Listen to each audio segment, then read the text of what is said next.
more washers ready to go on the other side.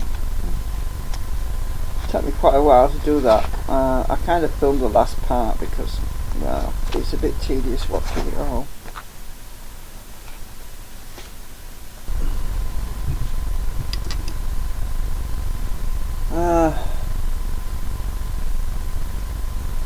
My wrist is falling off right now. So anyway, basically, camera.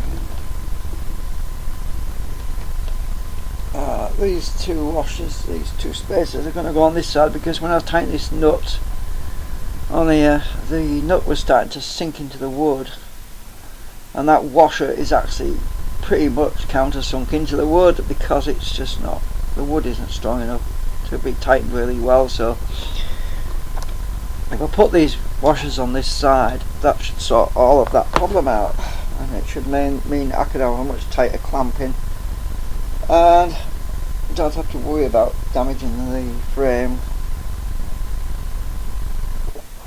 There's also the possibility without the washers that it could split down at the bottom as well, so I thought, well, I've done that on this side, why not do it on the other two? It look even then, it doesn't look odd. And then I realised, has the microphone turned on? Oh yes it is.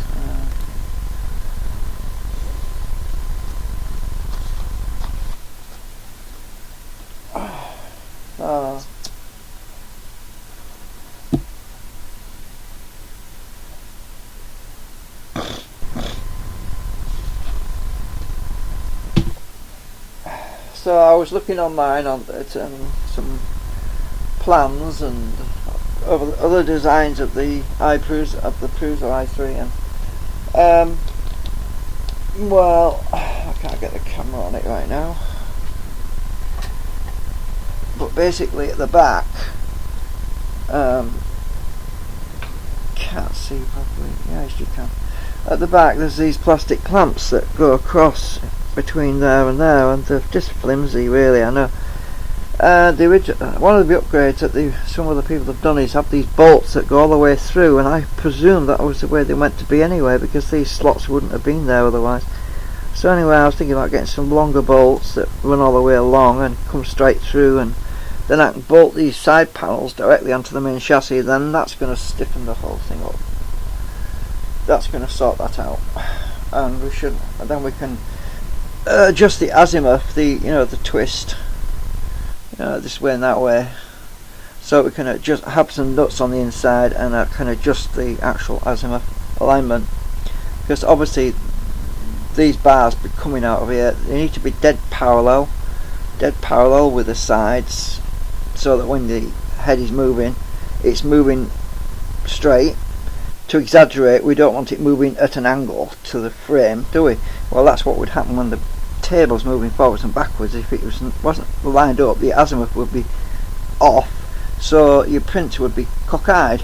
So instead of looking square, they would kind of look, well, like the top of a box, for example, would be to the left, and the bottom of the box would be to the right, so it would be cockeyed. So this basically, this azimuth is critical to get accurate prints, and you can't adjust it with these plastic brackets because they're fixed.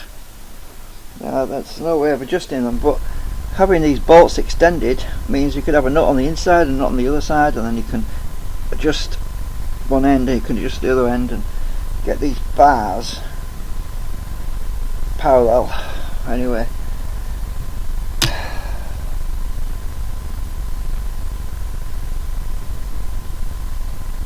I think that's one of the most critical parts of the frame, is that really.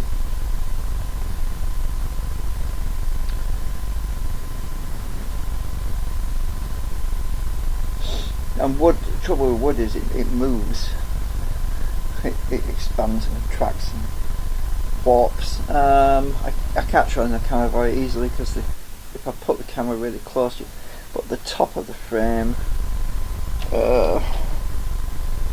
this part up here, this middle bit is actually further towards the back than this part at this end, which is further forward, so the wood is actually curled, bowed. Now that's not such a big problem really, because these parallel bars are mounted at each end, so this bow isn't going to really affect it too much. But what will affect it is the tilt forwards and backwards. If this whole mechanism was forwards or backwards, that would affect alignment when printing horizontally. If this was, the top was forward more and the back was further back, then your prints would lean forward on the top like a leaning tower pizza, whatever. So, but anyway, I did notice that these nuts and bolts were loose earlier, and I've tightened these up down here, and the ones at the bottom and the ones at the top, I've tightened those up. They were absolutely completely loose. I don't know how that got like that, but I actually put a little dab of super glue on the nut at the back to try to lock them in place. Well, that can easily be released with a bit of acetone to melt the super glue, but if I need to dismantle it, you know.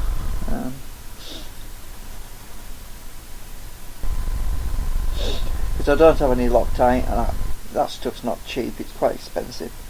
I think Loctite is very similar to super glue really. I think Loctite came out before super glue, so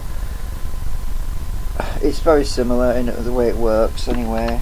Super glue also will lock the threads and stop them slipping, but Loctite has a certain amount of torque release. You can put a certain amount of pressure on to release it.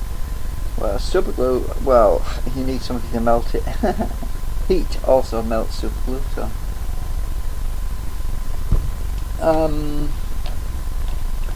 Right, well, there's not much else to talk about. I'm going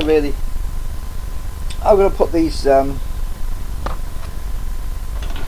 I'm going to put these on here, down here, on this side. Probably need to take this nut off, otherwise I won't get it on.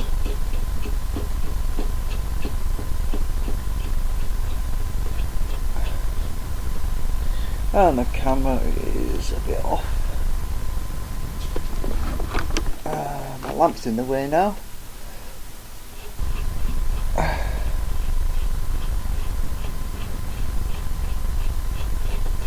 Right, so I've got to actually, I decided to do this, finish this part off before I do the hot bed thing, because once I get this done, the hotbed mounting bracket needs to go back on, and I want this ready for when I do that. So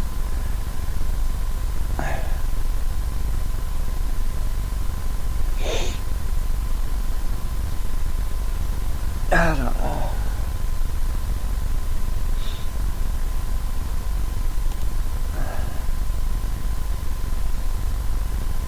Looks like live stream chat's broken again, because I don't see any. I'm just seeing a black box at the moment.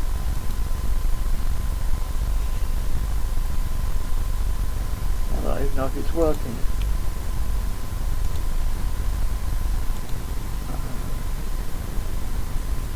No, it's not working.